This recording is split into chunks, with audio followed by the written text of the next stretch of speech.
한국 근현대사를 성경적 세계관으로 알리고 전하는 대한역사문화원의 한국 근현대사 바로 알기 특강입니다. 자유를 위해 싸우다. 첫 번째 이야기. 조국의 자유를 찾기 위해 고독한 망명길에 오른 이승만 박사의 이야기입니다. 이승만 박사가 백오인 사건으로 일본에 표적이 되자 존 모트 선교사와 필립 질레트 선교사는 이 박사를 보호하기 위해 미 동부 미네소타주 미니애폴리스에서 열리는 감리교 총회에 이 박사를 한국 대표로 보내기로 결정하고 1912년 3월 9일 14기 감리교회 지방 평신도 대표 회의를 통해 이승만 박사를 한국 대표로 선출하였습니다. 1912년 3월 26일 이 박사는 남대문역에서 오전 9시 35분 발 부산행 열차에 올라 서울을 떠났습니다. 이승만 박사는 이날부터 자신이 미국에 머문 33년의 치열한 삶을 로그북 오브 SR 이승만의 항해 일기라는 제목의 일지에 꼼꼼히 기록했습니다. 특별히 서울을 떠나던 1912년 3월 26일부터 하와이 호놀룰루에 도착한 1913년 2월 3일까지 1년의 행적은 그 어느 해보다 더 자세하게 기록했습니다. 지금부터 그 1년의 행적을 따라가 보겠습니다. 미니애폴리스로 가는 길에 이승만 박사는 3월 27일부터 4월 10일까지 약 보름 동안 일본에서 조선 기독교인 유학생을 위한 출령회와 유학생들을 위한 전도 강연 집회를 인도하고 유학생들과 개인적인 만남을 가지며 조선 유학생들에게 기독교 신앙과 독립의 의지를 심어주는 시간을 가졌습니다. 이 박사의 일본 방문길에는 서울 YMCA 미국인 총무 질레트 선교사, 이상재 선생, 그리고 감리교 선교사 윌라드 크렘이 동행했습니다. 이승만 박사와 그 일행은 부산을 출발해 다음 날인 3월 27일 오전 8시 시모노세키 항에 도착했습니다.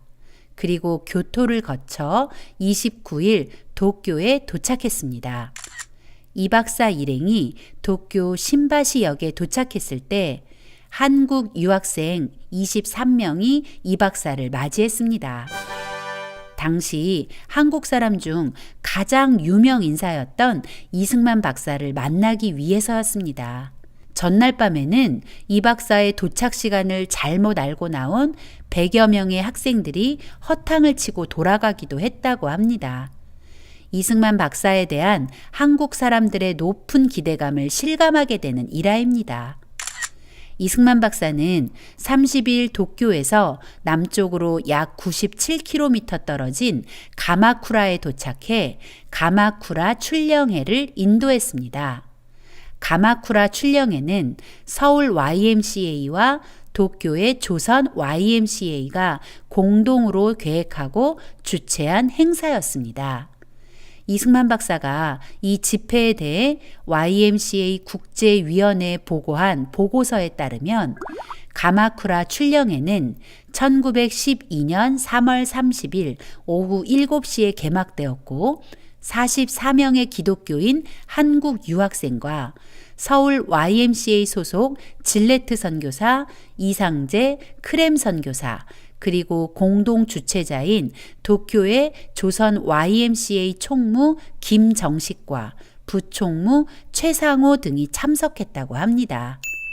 이 박사는 부총무 최상호에 대한 설명을 덧붙였는데 최상호는 1911년 개성 한영서원 하령회가 끝난 뒤 도쿄로 파견된 사람이었다는 것입니다.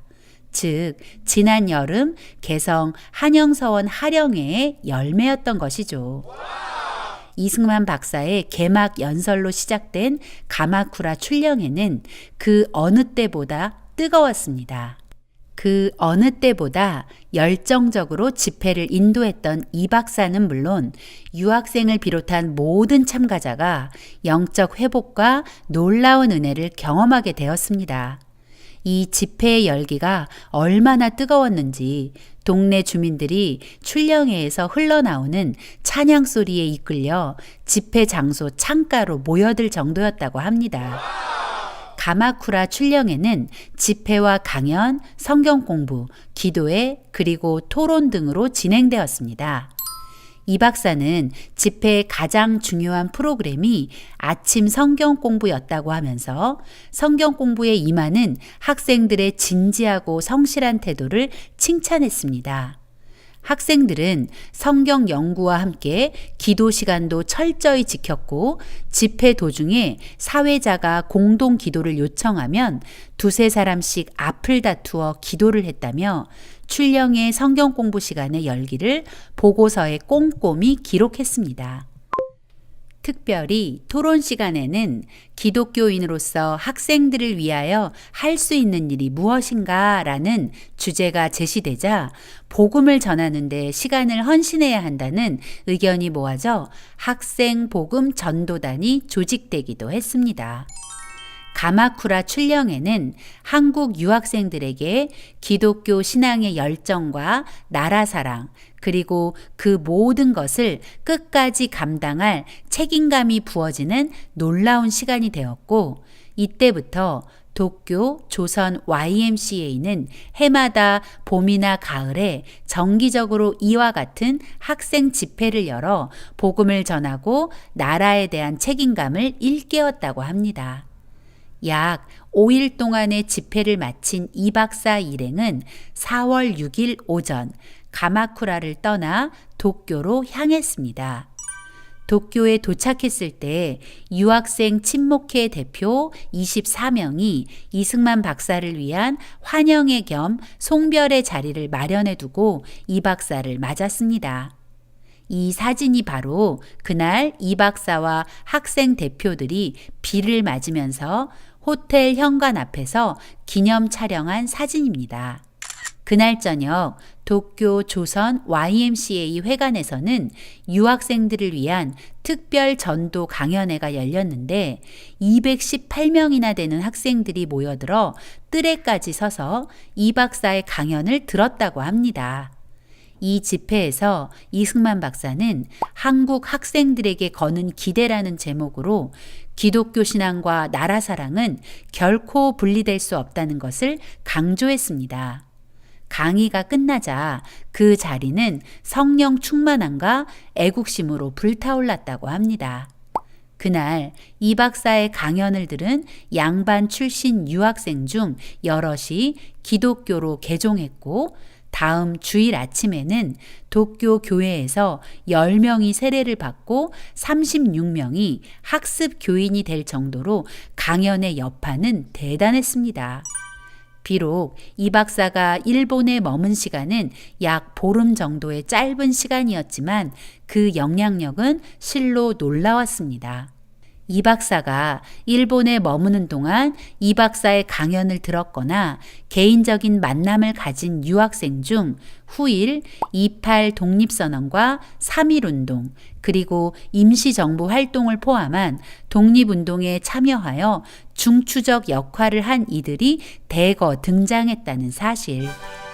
하나님을 모르는 사람들은 이런 일들을 우연이라고 부르지만 이것은 분명히 이승만이라는 한 사람을 들어 우리 민족에게 자유를 선물하시려는 하나님의 완전한 인도하심이었습니다. 1912년 4월 10일 이승만 박사는 감리교 목사 해리스 감독과 함께 요코하마 항에서 미국으로 가는 배에 올랐습니다. 미국으로 가는 내내 이 박사는 해리스 감독으로부터 한국이 일본의 지배를 받는 것을 받아들이라는 거북한 충고와 함께 미니애폴리스에서 열리는 감리교 총회에서 일본에 대한 그 어떤 비난도 하지 말라는 이야기를 들어야 했습니다. 이 박사는 해리스 감독을 설득하려 했지만 마치 바위에 대고 소리를 지르는 것 같았다고 합니다. 드디어 이 박사는 미니애폴리스에 도착해 26차 감리교 총회에 참석했습니다.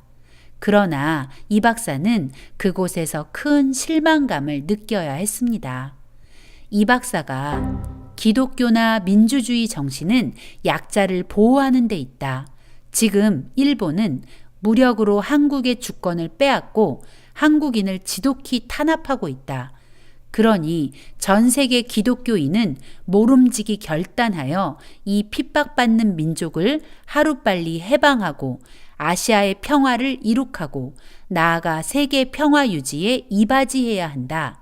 나는 이것이 전능하신 하나님의 뜻이라고 생각한다 라고 호소했지만 총회 참석자의 전반적인 분위기는 아시아 선교를 위태롭게 할 수 있다는 이유로 이 박사의 발언에 대해 싸늘하기만 했습니다.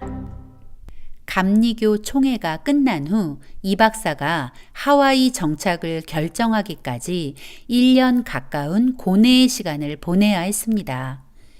이 박사가 미국에 오면서 가장 기대했던 것 중 하나는 프린스턴 시절 은사인 우드로 윌슨을 만나는 것이었습니다. 우드로 윌슨은 1910년 민주당 소속으로 뉴저지주 지사에 당선되어 정치가의 길을 걷고 있었습니다. 그리고 1912년 대통령 선거의 유력한 후보로 급부상한 상태였기 때문에 이 박사는 윌슨이 한국을 도울 수 있을 것이라고 생각한 것이죠. 6월 19일 드디어 우드로 윌슨과의 만남이 성사되었습니다. 윌슨은 이 박사를 뉴저지 시거트에 있는 주지사의 여름 별장으로 초대했습니다. 스승인 우드로 윌슨을 만난 이승만 박사는 한국의 독립을 세계에 호소하는 청원서에 동의 서명을 부탁했습니다. 그러나 윌슨은 다음과 같이 정중히 거절합니다. 나 개인으로서는 거기에 물론 서명해 드리고도 싶소. 서명할 뿐만 아니라 당신의 일을 도와주려고도 하오. 그렇지만 미국의 정치를 위해서는 아직은 내가 당신의 성명서에 도장을 찍을 때는 아니오. 그러나 이제 우리가 같이 일할 때는 반드시 올 것이니 그것을 믿으시오. 그렇지 않아도 나는 벌써부터 당신의 조국 한국을 포함한 모든 약소 민족 국가들의 일을 생각해 오고 있는 중이오. 하지만 이 박사는 다시 한번 윌슨을 설득하려 이렇게 말했습니다. 현상 유지의 정치보다 정의로운 미래를 위해 제 편이 되어 주십시오. 그러자 윌슨은 웃으면서 이렇게 말했습니다. 물론이요. 그렇지만 모든 일의 해결에는 그 적당한 때가 있는 것이오. 하여간 내 당신의 갸륵한 뜻을 명심해 두리다. 윌슨은 이 박사에게 지방 순회 강연을 할 수 있도록 여러 사람을 소개해 주면서 이렇게 말했다고 덧붙였습니다. 당신은 나 한 사람의 도장을 받을 생각을 하지 말고 미국 국민 마음의 도장을 모두 받도록 하시오. 1912년 8월 이 박사는 네브래스카주의 헤이스팅스에서 한인 소년병 학교 교장을 맡고 있던 옥중 동지이자 의형제 박용만을 방문합니다. 이 박사와 박용만은 앞으로 조국의 독립을 위해 자신들의 진로를 어떻게 설정할 것인지에 대한 깊은 대화를 나누었습니다. 두 사람이 내린 결론은 당시 미국 내 한국 동포들이 가장 많은 하와이에 독립운동 전진 기지를 만들어 장기적인 독립운동을 펼치자는 것이었습니다. 물론 이때 이 박사가 하와이행을 완전히 결정지은 것은 아니지만 박용만과의 만남은 이 박사가 하와이 정착을 결심한 큰 이유 중 하나인 것은 확실합니다. 1912년이 저물어가는 연말 타코마에 있던 이 박사는 하와이 제1감리교회 감리사 와이드먼 목사를 만납니다. 와이드먼 목사는 1904년 이 박사가 밀사의 자격으로 미국에 오면서 하와이에 들렀을 때 동포들을 상대로 연설하도록 저녁 집회를 주선해 주었던 사람이었습니다. 와이드먼 목사는 이승만 박사에게 미 감리교회에서 운영 중인 하와이 한인학교 교장직을 제안했고 이 박사를 하와이로 초청했습니다.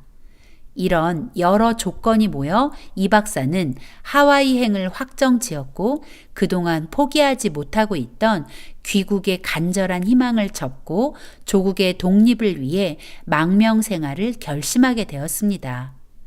이 박사는 1913년 1월 28일 샌프란시스코를 떠나 하와이로 향했습니다. 약 일주일의 항해 끝에 이승만 박사를 태운 배는 1913년 2월 3일 오전 8시 하와이 오아후 섬 호놀룰루에 도착했습니다. 이미 하와이에 와 있던 박용만이 이 박사에 대해 얼마나 열정적으로 선전을 했던지 수많은 동포가 항구에 나와 기대 가득한 눈빛으로 이 박사를 맞아주었습니다. 그런데 이 박사를 마중 나온 동포들의 얼굴빛은 이 박사에 대한 기대감으로 가득하다고 하기엔 너무 어두웠습니다. 그 이유는 이 박사가 도착하기 전 이 박사의 부친 이경선옹이 2달 전인 1912년 12월 5일 별세했다는 소식이 먼저 도착해 있었고 그 슬픈 소식을 이 박사에게 전해야 했기 때문이었죠. 이 박사를 환영한 것은 동포들만이 아니었습니다. 하와이의 유력한 인사들 역시 이 박사에 대한 관심을 신문 기사로 표했습니다. 하와이에서 영향력 있는 신문 중 하나인 호놀룰루 스타 뷰리트는 1913년 2월 8일자에 이승만 박사의 하와이 입성을 다음과 같이 보도했습니다. 오늘날 한국에 이승만 박사보다 더 위대한 종교 지도자는 아마 없을 것이다. 그는 제1감리교회의 한국인 및 일본인 관계 사업 책임자 와이드먼 박사의 초청으로 호놀룰루를 방문하고 있다라고 시작하여 이 박사의 젊은 시절 신문과 만민 공동회를 중심으로 한 개혁가 활동, 그로 인한 한성 감옥 투옥과 한성 감옥에서의 일들, 그리고 미국 유학 과정 및 박사학위 취득 등을 자세히 설명했습니다. 또 함께 실린 다른 기사는 다음 날인 일요일에 있을 중앙연합교회에서의 강연 계획을 알리면서 다음과 같이 보도했습니다. 이승만 박사는 세계에서 가장 뛰어난 한국인이다. 그는 7년 동안 감옥에서 복역했고 2년 동안 서울 YMCA 총무로 활동했다. 그러한 그가 오전 예배 시간에 그의 경험에 대한 흥미있는 이야기를 할 것이다. 많은 참석자들이 이승만 씨를 환영할 것이 기대된다.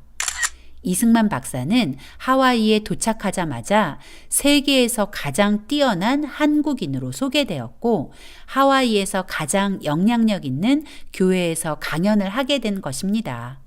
그것은 당시 다른 어떤 한국 사람도 기대할 수 없는 놀라운 일이었습니다.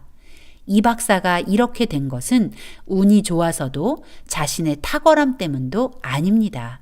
하나님의 세밀한 인도하심이었죠. 이 박사는 자신을 인도하시는 하나님의 섭리를 주변 사람들에게 늘 고백하곤 했습니다. 하나님께서 이 박사를 한성 감옥이라는 훈련소에서 단련하시고 미국 유학을 통해 지도자적 면모를 갖추게 하셨습니다. 그리고 우리 동포들 뿐만 아니라 미국인들의 눈에도 하나님의 선을 이루기 위해 준비된 희망으로 보이도록 만드신 것입니다. 이제 이승만 박사는 조국의 자유를 찾기 위해 치열한 싸움을 싸우는 독립운동가의 삶을 이곳 하와이에서 시작하는 것입니다. 오늘의 내용을 정리해 볼까요? 이승만 박사는 백오인 사건으로 고국을 떠나게 되었습니다. 그의 정해진 목적지는 미니애폴리스.